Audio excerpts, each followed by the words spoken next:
Banyak sekali orang yang memandang rendah pekerjaan kami, seolah-olah kami cuma peduli dengan uang, dengan mengabaikan lingkungan. Padahal semua yang kami lakukan berada pada rule dan level yang sudah ditentukan.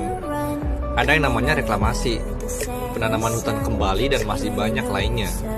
Tapi masih saja, sebutan pembunuh lentik ditunjukkan ke kami. Kalian tak pernah tahu apa isi hati dan perasaan kami. Kami di sini cuma cari makan, mengais rezeki agar bisa menghidupi keluarga dan anak-anak kami. Apakah selamanya akan seperti ini? Bukankah negara kita menjunjung tinggi nilai toleransi dan saling menghargai? Lantas mengapa kita saling membenci? Jikalau kami sang seksi killer, lalu siapa kalian? The enjoy killer, menikmati semua sumber daya listrik dan sebagainya, sedangkan kami cuma dapat umpatan dan amarah. Apa itu adil? Under my control, just let me in.